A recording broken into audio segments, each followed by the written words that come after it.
નથી. ચાલો, આજે આપણી સાથે વિલિયમ ઓ'નીલના પવનકુમાર જયસ્વાલ સાહેબ જોડાઈ રહ્યા છે. પવન, welcome to the show. Good morning. આજે તમે માર્કેટની વાત કરો તો જે પેલી 10-15 મિનિટમાં મોમેન્ટમ મિસિંગ હતું, છેલ્લા 15 મિનિટ અડધો કલાકમાં ખાસી એવી બાઇંગ જોવા મળી છે. તમારું ઇન્ડેક્સ ઉપર અને નિફ્ટી બેંક ઉપર શું વ્યૂ રહેશે? जी sir, good morning to you and all viewers of CNBC बजार.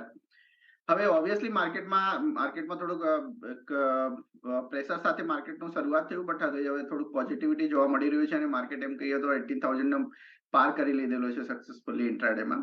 પણ ઓવરઓલ સ્ટ્રક્ચરમાં વાત કરીએ તો તમે જોશો તો લાસ્ટ ઓલમોસ્ટ 3 વીક્સથી પહેલા નિફ્ટીમાં રેઝિસ્ટન્સ હતું જે 80,250 300 ના રેન્જમાં, પછી રેઝિસ્ટન્સ ઘટીને 150 ના રેન્જમાં આવી ગયું અને ફરી કાલે પણ કે તમે જોશો તો કાલનો જે હાઈ છે 21 ડેઝ એક્સપોનેન્શિયલ મૂવિંગ એવરેજને રેઝિસ્ટન્સ લઈને માર્કેટ નીચે આવતો રહ્યો.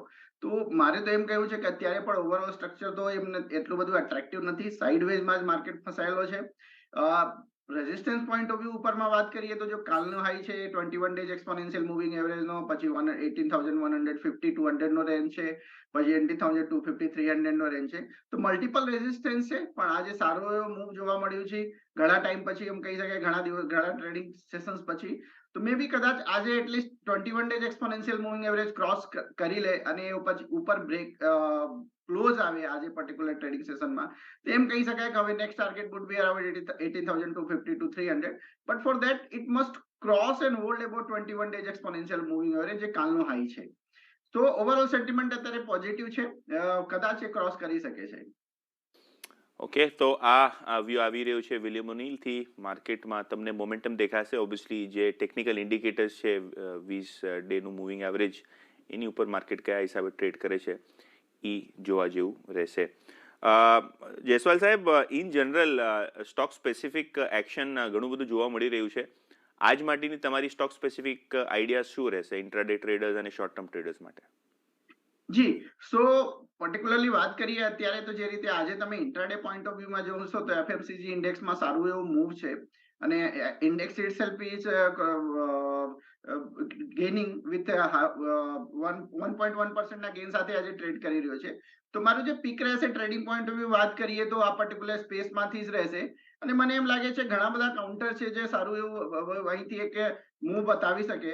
ધારો કે કોલપાલ છે, તો કોલપાલમાં પણ તમે જોશો તો એક બોટમ ફોર્મેશનનું ઇન્ડિકેશન છે અહીંથી. તો કદાચ કોઈને આ પર્ટિક્યુલર કોલપાલમાં એક બોટમ ફિશિંગની સ્ટ્રેટેજી ફોલો કરીને એન્ટ્રી લેવી હોય તો 1470 ના સ્ટોપ લોસ થી પર્ટિક્યુલર કોલપાલમાં એન્ટ્રી લઈ શકે છે.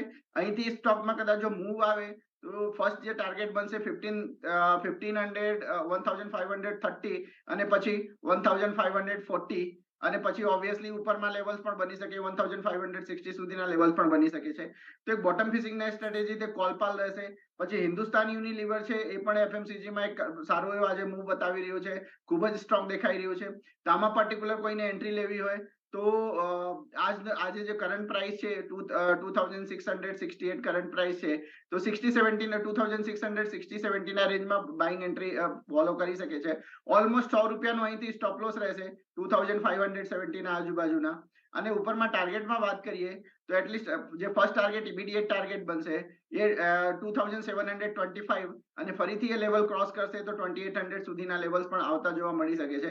અને મારે માનવું છે કે હવે બજેટ એક્સપેક્ટેશન રેલીમાં એફએમસીજી કમ્પેરેટિવલી કદાચ સારું કરશે આવતા કેટલાક દિવસોમાં. તે ફેક્ટર્સ પણ એક કન્સિડર કરી શકાય અને એફએમસીજી કાઉન્ટર્સમાં બાઇંગ ઓપોર્ચ્યુનિટી એક્સપ્લોર કરી શકાય.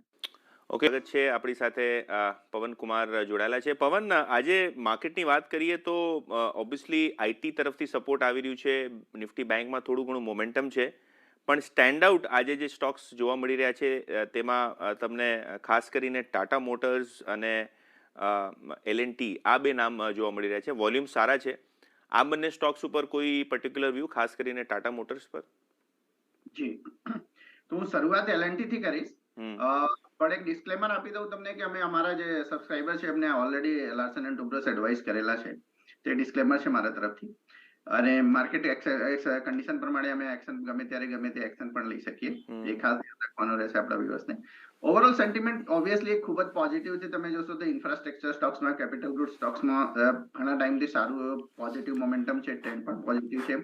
અને અમારી જે ઇન્ટરનલ સોફ્ટવેર છે, ઇન્સ્ટિટ્યુશનલ સોફ્ટવેર, એમાં જે રિલેટિવ રોટેશન ચાર્ટ છે એ પણ ઇન્ડિકેટ કરે છે કે કેપિટલ ગુડ સેક્ટર ખૂબ જ સારું કરી શકે છે આવતા કેટલાક વીક્સમાં અને મંથ્સમાં. અને ઇન્ફ્રાસ્ટ્રક્ચર સેક્ટરના પણ ઘણા બધા કાઉન્ટર્સ લાઈક એલ&ટી ખૂબ સારું કરી શકે છે. તો ઓબ્વિયસલી ટ્રેન્ડ ખૂબ જ પોઝિટિવ છે લાર્સન એન્ડ ટુબ્રોમાં. અને આજે પણ એક થોડુંક short term point of view વાત કરીએ તો એક મોમેન્ટમ ઉપર બ્રેકઆઉટ દેખાઈ રહ્યું છે. જો કે પ્રાઇસ ઉપર બ્રેકઆઉટ હજુ પણ આવવાનું બાકી છે. 2200 ના આજુબાજુ એક રેઝિસ્ટન્સનો લેવલ છે, એ લેવલ ક્રોસ કરશે તો સારા એવા લેવલ્સ આવતા કેટલા દિવસોમાં લાર્સન એન્ડ ટુબ્રોમાં જોવા મળી શકે. હવે વાત કરીએ ટાટા મોટરમાં. તો ઓબ્વિયસલી ટાટા મોટરમાં તમે જોશો તો લાસ્ટ વીકમાં એક પોઝિટિવ ન્યૂઝ હતું. ઓબ્વિયસલી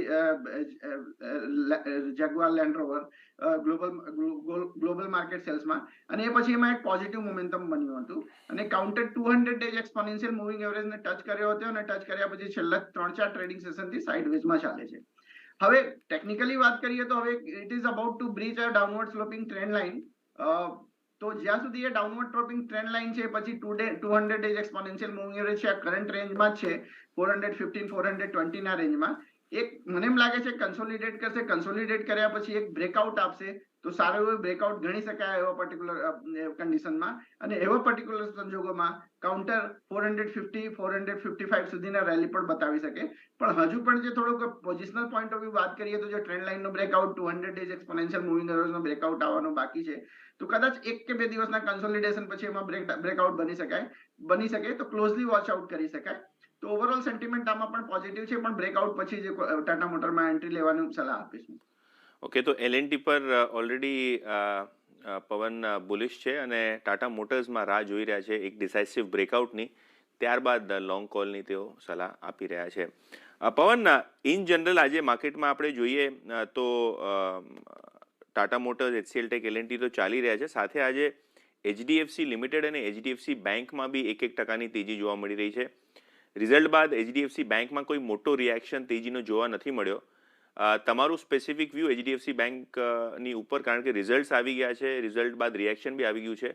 હવે કોઈને ફ્રેશ એન્ટ્રી કે એક્ઝિટ કે શોર્ટ સેલ કરવું હોય તો આનામાંથી તમે શું એડવાઇસ કરશો? જી, સો નંબર્સ જે આવ્યા છે એચડીએફસી બેંકના Q3 ના એ સારા જ છે. એટલું બધું એટલે ઓન એન એવરેજ નંબર છે. ટેકનિકલી વાત કરીએ તો કાલે પણ તમારા સહયોગી જોડે ડિસ્કસ કર્યા હતા કે 1600 is a critical level two watch in HDFC bank.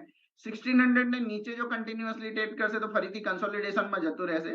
Otherwise 1600 ના ઉપર ટ્રેડ કરશે તો ઉપર જવાની પોસિબિલિટી છે કે સ્ટોક ને વધી જશે. કાલે ઇન્ટ્રાડેમાં એક 1600 ના નીચે જઈને આજે ફરીથી 1600 ઉપર ટ્રેડ કરી રહ્યું છે. તો પોઝિટિવિટી તો છે જ કાઉન્ટરમાં, હું એમ કહી શકું. પણ સાથે સાથે એક રેઝિસ્ટન્સ પણ સ્ટોક ફેસ કરી રહ્યો છે, એક સપ્લાય ઝોન ફેસ કરી રહ્યો છે. 1625 થી લઈને 1640 ના ઝોનમાં એક સારું એવું સપ્લાય પર્ટિક્યુલર કાઉન્ટરમાં જોવા મળી રહ્યું છે. તો ઇન્ટ્રાડે પોઈન્ટ ઓફ વ્યૂ કે short term point of view વાત કરીએ તો જો 1600 ઉપર એ હોલ્ડ કરશે તો 1625 થી 1640 નો એ ક્રોસ કરશે સારા એવા વોલ્યુમ સાથે. મને કહેવામાં કઈ ડાઉટ નહીં હશે કે counter is once again entered into fresh all time bullish trend. તો આ એચડીએફસી બેંક ઉપર વ્યૂ બની રહ્યું છે. રિઝલ્ટ સારા હતા અને રિઝલ્ટ બાદ અહીંયાથી મોમેન્ટમ સ્ટાર્ટ થશે એવું લાગી રહ્યું છે. ટાર્ગેટ 1625 થી 1640નું 1640નું બેગમાં પાર્ડન આ વ્યૂ આવી રહ્યું છે પવનના તરફથી. પવન, રિઝલ્ટની પહેલા આજે થોડુંક ડિક્લાઇન તમને ડેલ્ટા કોપમાં જોવા મળી રહ્યું છે. લગભગ 1.5% મંદી હારે સ્ટોક ટ્રેડ કરી રહ્યું છે વાયદે બજારમાં. કોઈ વ્યૂ આ પર્ટિક્યુલર કાઉન્ટર ઉપર? જી, સો જે ઓવરઓલ પ્રાઇસ સ્ટ્રક્ચર છે ડેલ્ટા કોપમાં એટલું બધું એટ્રેક્ટિવ નથી. તમે જોશો તો ઘણા ઓલમોસ્ટ લાસ્ટ 1.5 મંથથી કાઉન્ટર 200 ડેઝ એક્સપોનેન્શિયલ મૂવિંગ એવરેજના નીચે ટ્રેડ કરી રહ્યો છે. મોમેન્ટમ જે ઇન્ડિકેટર છે વીકલી ચાર્ટ ઉપર લો કે ડેલી ચાર્ટ ઉપર લો, એ પણ એટલું બધું એટ્રેક્ટિવ નથી દેખાતું. અને જે રીતે તમે જણાવ્યું કે આજે નંબર્સ આવવાના છે તો ઓબ્વિયસલી એક કોશિયસ એપ્રોચ ફોલો કરવો જોઈએ. અને જે બ્રેકઆઉટના લેવલ છે, લેવલ્સ પ્રમાણે વાત કરું, ટેકનિકલ બ્રેકઆઉટના લેવલ એ 220 નો લેવલ છે. તો જ્યાં સુધી કાઉન્ટર 220 ના નીચે ટ્રેડ કરે છે, એઝ પર માય ઓપિનિયન એમાં એન્ટ્રી લેવાનું કઈ સવાલ બનતું નથી. તો વેટ કરવો જોઈએ નંબર્સ આવવા દો. નંબર્સમાં કઈ પોઝિટિવિટી આવે અને કાઉન્ટર એક વખત સારા એવા વોલ્યુમ સાથે 220 નો લેવલ ક્રોસ કરે તો ઓબ્વિયસલી આમાં એન્ટ્રી લઈ શકાય. અધરવાઇઝ અત્યારે ટાઈમ બિંગ વેટ કરવાનો સલાહ આપીશ. વેટ કરવાનું રહેશે. 220 રૂપિયાની ઉપર જ અહીંયા તમને એન્ટ્રી ની જે સલાહ છે તે પવન આપી રહ્યા છે, કારણ કે મોમેન્ટમ એક વખત બને ત્યારબાદ જ અહીંયા લોંગના કોલ તમે લઈ શકો. પવન, ક્વિકલી મેટલ્સ ઉપર શું વ્યૂ છે? કારણ કે ટાટા સ્ટીલ અને જેએસડબલ્યુ સ્ટીલ આજે આપણે જોઈએ તો લગભગ અડધાથી 1% આસપાસ નીચે છે. લગભગ ₹750 પર ટનના હિસાબે સ્ટીલના અમુક પ્રોડક્ટ્સના ભાવ વધારા આપણને જોવા મળ્યા છે. સેલે અનાઉન્સ કર્યા છે, જેએસડબલ્યુ સ્ટીલે અનાઉન્સ કર્યા છે, પણ સ્ટોક્સમાં એવું કંઈ જોવા નથી મળી રહ્યું. જે માર્કેટને એવું લાગતું હતું કે કદાચ આ પ્રાઇસ હાઇકનું સાયકલ પછી ઘણા ટાઈમ પછી ચાલુ થયું છે, પણ સ્ટોક્સમાં કંઈ રિએક્શન નથી. ટાટા સ્ટીલ અને જેએસડબલ્યુ સ્ટીલ, આ બંને સ્ટોક્સ ઉપર તમારું શું વ્યૂ રહેશે? જી, તો આપણે જે પ્રાઇસ હાઇકની તમે વાત કરીએ, મને લાગે છે કે એ જો કાઉન્ટર છે ઓલરેડી ડિસ્કાઉન્ટ કરી લીધેલો છે, ફર્સ્ટ પોઈન્ટ. હવે બીજું પોઈન્ટ વાત કરીએ ટેકનિકલી, તો જે નિફ્ટી મેટલ ઇન્ડેક્સ છે ઓબ્વિયસલી એ ઓલમોસ્ટ અનચાર્ટેડ ટ્રેજેક્ટરીમાં ટ્રેડ કરી રહ્યું છે. ઓવરઓલ સેન્ટિમેન્ટ પોઝિટિવ છે, પણ મોમેન્ટમ થોડાક short two mid term point of view વાત કરીએ તો થોડુંક સાઇડવેઝમાં જતું રહ્યું છે. જો કે ઓવરઓલ સેન્ટિમેન્ટ પોઝિટિવ છે.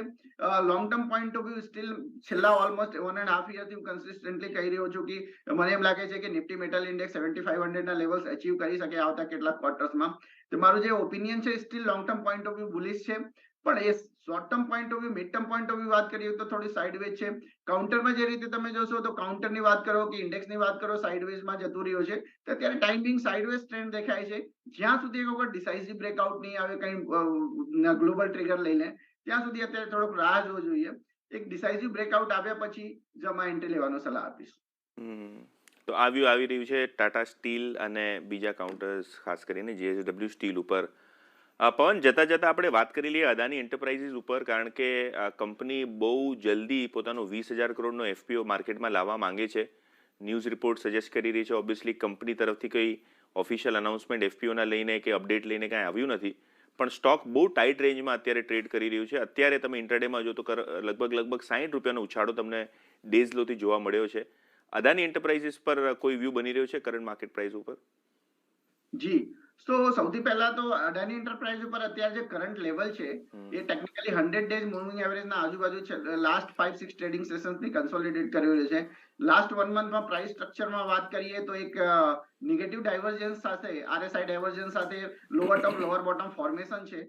તો ટેકનિકલ સ્ટ્રક્ચર તો એટલું બધું અટ્રેક્ટિવ નથી દેખાતું, અને જે રીતે તમે ઓએફએસની વાત કરી છે તો અત્યારે રાહ જોવો જોઈએ. ટેકનિકલી તો એમ લાગે છે કે કોઈ જે 3600 નો રેન્જ છે જ્યાં કન્સોલિડેટ કરી રહ્યો છે અને 100 ડીએમએ નો લેવલ છે, એ ડિસાઇસિવલી બ્રીચ તો થશે અને વોલ્યુમમાં એક્સેલરેશન થશે તો ડાઉનફોલ થઈ શકે પર્ટિક્યુલર કાઉન્ટરમાં. પણ એવું કહેવું બહુ ડિફિકલ્ટ છે કે અહીંથી ડાઉનફોલ જ થશે કે ઉપર જશે. અત્યારે સાઇડવેઝમાં છે છેલ્લા 4-5 ટ્રેડિંગ સેશનથી. ખબર નથી આવતા કેટલાક દિવસોમાં કઈ ઇન્ડિકેશન નથી દેખાતું કે કઈ રીતનો ટ્રેન્ડ બનશે. તો અત્યારે ટાઈમિંગ આ પર્ટિક્યુલર કાઉન્ટરને અવોઇડ કરો એ જ વધારે સારું રહેશે.